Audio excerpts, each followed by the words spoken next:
जय हिंद दोस्तों। वक्त की एक बहुत बड़ी खासियत होती है। मतलब अगर बुरा वक्त है तो बताकर आएगा नहीं, और अच्छा वक्त है तो वो बताकर जाएगा नहीं। वक्त की ये बहुत बड़ी खासियत रहती है। लेकिन ये वक्त जब अच्छा चल रहा होता है तो ये एक अच्छे से अच्छे समझदार से समझदार आदमी को भी इतने नशे में चूर कर देता है कि वो अपने आगे फिर किसी को कुछ सोचता ही नहीं। ऐसा ही पिछला 1 दशक की हम बात करें या 1.5 दशक की बात करें तो यही हाल हुआ है सोशल मीडिया एप्लीकेशंस का, वेबसाइट्स का, उनके ओनर्स का। मतलब उन्होंने ये सोच लिया था कि सोशल मीडिया के हम ओनर हैं। इसका मतलब ये है कि हम देश को रन कर सकते हैं, हम डिसाइड कर सकते हैं कौन जीतेगा कौन हारेगा, हम लोगों के दिमाग को बदल सकते हैं, उसको हम लोग मतलब उसके ऊपर हम लोग ये कर सकते हैं, कंट्रोल कर सकें कि भाई ये लोग क्या देख रहे हैं उसकी तरफ हम नज़र रख लें, ये लोग क्या पसंद कर रहे हैं उसकी तरफ हम लोग नज़र रखें। मतलब हर चीज़ के ऊपर ये लोग नज़र रख सकते हैं। लेकिन मैंने अभी कहा ना कि बुरा वक्त बताकर नहीं आता।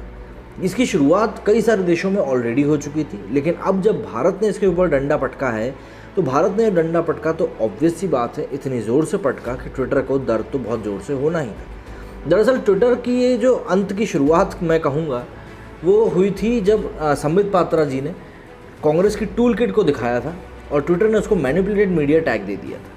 अगर वो कुछ नहीं देता तो शायद इतनी भिनकती बात सरकार है वो इतनी ज़्यादा भिनकती भी नहीं। लेकिन क्योंकि उन्होंने एक तरफा डिसीजन लेते हुए मैनिपुलेटेड टैग के लगा दिया था तो वहाँ पर थोड़ी बहुत तलखी तो आ ही गई थी।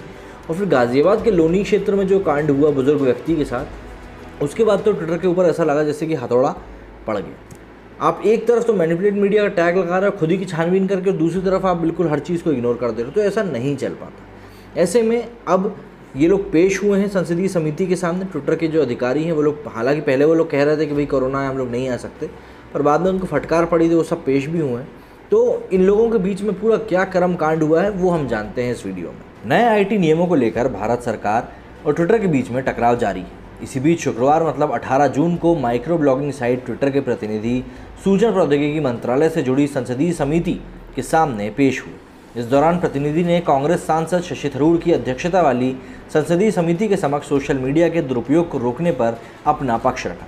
दरअसल ट्विटर इंडिया के प्रतिनिधियों ने नागरिकों के अधिकारों की रक्षा और डिजिटल स्पेस में महिला सुरक्षा पर विशेष जोर देने सहित सामाजिक और ऑनलाइन सोशल मीडिया प्लेटफॉर्म के दुरुपयोग की रोकथाम के मुद्दे पर संसदीय समिति के सामने बयान दर्ज कराया।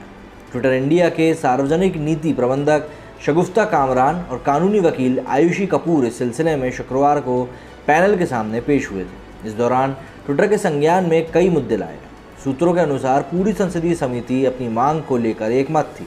उन्होंने ट्विटर के अधिकारियों से पूछताछ करते हुए साफ कहा कि देश का कानून सर्वोपरि है ना कि आपकी नीतियाँ, इसलिए ट्विटर भारत के कानूनों का पालन करे। संसदीय समिति ने जिन मुद्दों को उठाया उनमें भारतीय कानूनों का पालन, ट्विटर पर चाइल्ड पॉर्न वीडियोज़ को बढ़ावा देना शामिल है।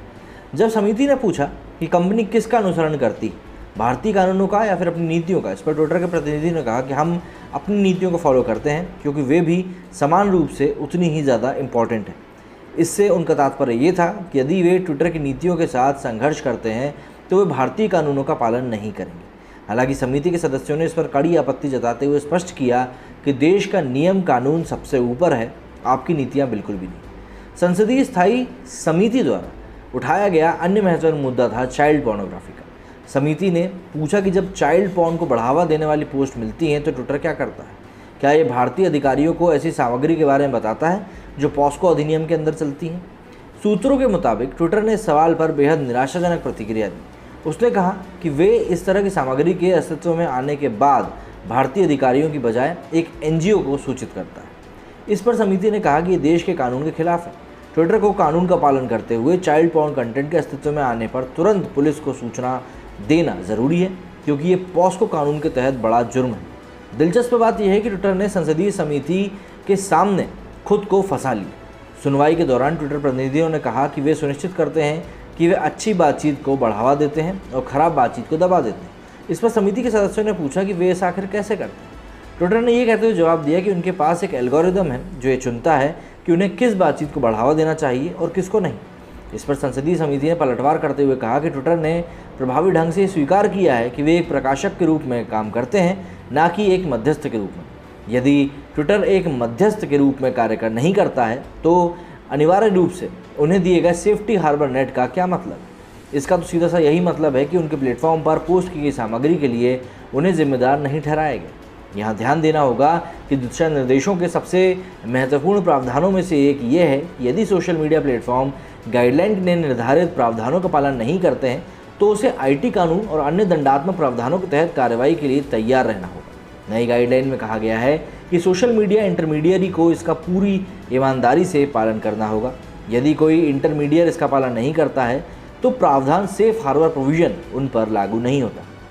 सेफ हार्बर प्रावधानों को आईटी अधिनियम की धारा 79 के तहत परिभाषित किया जाता है।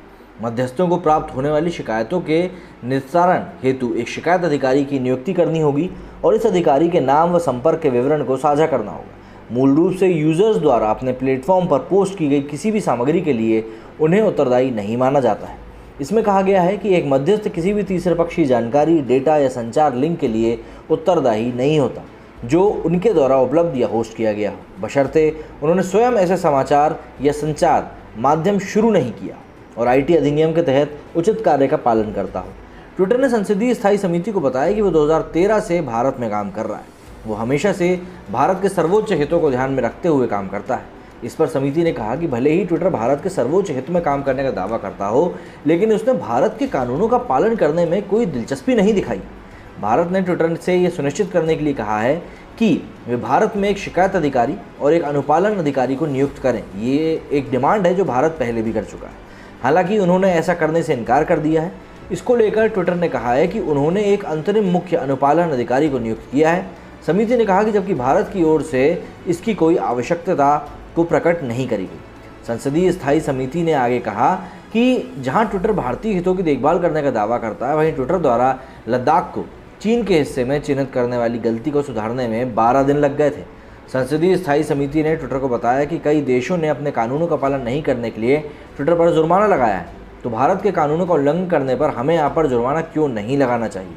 ये ध्यान देने योग्य है कि यूरोप के GDPR डेटा गोपनीयता नियमों को तोड़ने के लिए आयरलैंड में डेटा संरक्षण आयोग द्वारा ट्विटर पर यूरो 4,50,000 का जुर्माना लगाया गया था।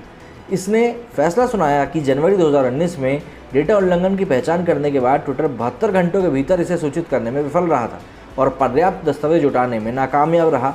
फिर क्या हुआ? ट्विटर ने इसमें अपनी चूक स्वीकार कर ली थी। संसदीय समिति ने पूछा कि ट्विटर कैपिटल हिल पर हुए हंगामे को अभिव्यक्ति की आज़ादी के खिलाफ मानता है और राष्ट्रपति ट्रंप का अकाउंट ब्लॉक कर देता है, तो फिर भारत सरकार के कहने के बावजूद 26 जनवरी को हुए हंगामे पर उसने ऐसा कदम क्यों नहीं उठाया? समिति ने कहा कि कांग्रेस के टूलकिट का मामला हो या फिर गाजियाबाद का मामला, ट्विटर ने क्यों कार्रवाई नहीं करी, लेकिन ट्विटर के पास इसका कोई पुख्ता जवाब नहीं था। इसने ट्विटर के पूर्वाग्रह और दोहरे मानदंडों को भी सामने ला दिया। इस ओर इशारा करते हुए ये भी उल्लेख किया गया कि मैनिपुलेटेड मीडिया टैक्स पर उन ट्वीट्स पर लागू किए गए थे जहां कांग्रेस टूलकिट का खुलासा किया जा रहा था।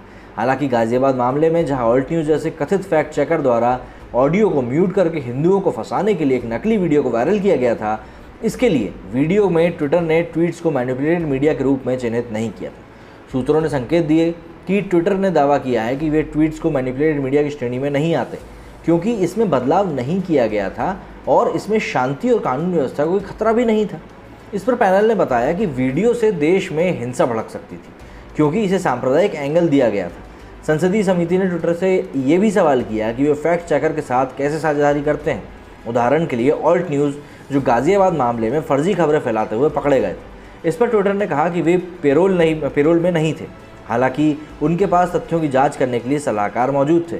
ट्विटर इस बारे में समिति से जानना चाहता है कि ऐसे सलाहकार नियुक्त करने के लिए कौन से पैरामीटर हैं और ये सलाहकार वास्तव में है कौन।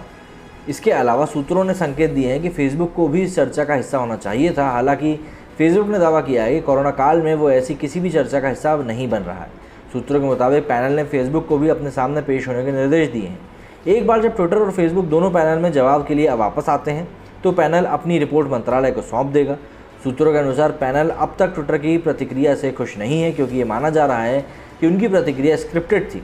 इसके साथ ही ट्विटर के पक्षपाती रुख को और भारतीय कानूनों का पालन नहीं करने के उनके आग्रह को ठीक प्रकार से किसी भी रूप में स्पष्ट भी नहीं किया गया और इसके ऊपर काफ़ी ज़्यादा उंगलियां भी उठ रही हैं। देखिए, सबसे बड़ा सवाल तो यहीं पे उठ गया है कि जब ट्विटर ने इस बात को लेकर कहा कि भाई वो कोई मध्यस्थता नहीं करते हैं, बल्कि वो डिसाइड करते हैं कि उन्हें किस चर्चा को आगे बढ़ाना और किस चर्चा को दबाना है। जब आप ये काम करने के लिए कैपेबल हो तो फिर आप एक मीडिएटर कैसे रहे? सबसे बड़ा सवाल तो यही। आपका क्या कहना है इस पूरे मामले में, मुझे कमेंट बॉक्स में ज़रूर बताइएगा। मेरी इस वीडियो में फिलहाल इतना ही। जय हिंद, जय भारत।